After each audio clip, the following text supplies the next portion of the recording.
हवेली की दीवारों में जितनी चमक थी उससे कहीं ज्यादा गहरा था इसका सन्नाटा। इस हवेली के मालिक थे सेठ रघुवीर प्रसाद, जिनके पास इतना धन था कि वे आसमान खरीदने का दम रखते थे।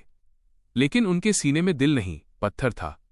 वे अक्सर अट्टहास करते हुए कहते थे, रघुवीर प्रसाद अहंकारी स्वर में, दुनिया में पैसा ही सबसे बड़ा भगवान है। ये मंदिर, ये पूजा पाठ, ये सब कमजोर लोगों का सहारा है।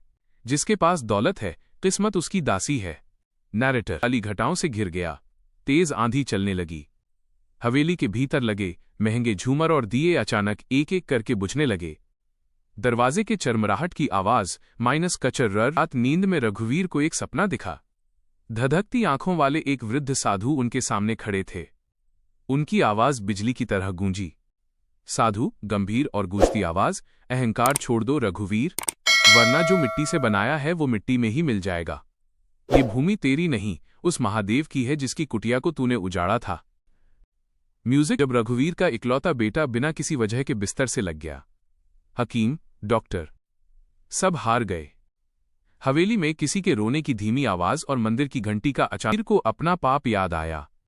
बरसों पहले अपनी हवेली का विस्तार करने के लिए उसने उस संत की कुटिया को बलपूर्वक तोड़वा दिया था।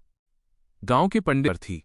हवेली के आईनों में रघुवीर को अपना चेहरा नहीं बल्कि उस क्रोधित साधु की परछाई दिख रही थी।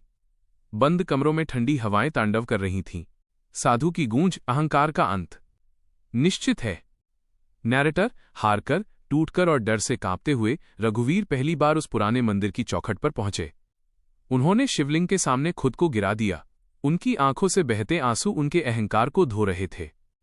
रघुवीर प्रसाद रोते हुए, हे भोलेनाथ, मुझे क्षमा कर दो। मेरी दौलत, मेरा घमंड सब झूठा है। मेरे बच्चे को बचा लो प्रभु, मैं गुनहगार हूं। बज उठी। एक अद्भुत दिव्य प्रकाश पूरी हवेली में फैल गया। रघुवीर ने संकल्प लिया, मंदिर बनेगा, भूखों को अन्न मिलेगा और अहंकार का त्याग होगा। जैसे ही संकल्प पूरा हुआ, घर में बेटे की किलकारी गूंज उठी।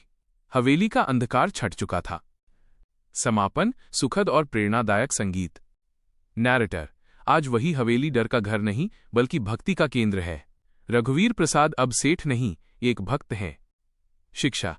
याद रखिए, इंसान की सबसे बड़ी हार उसका अहंकार है।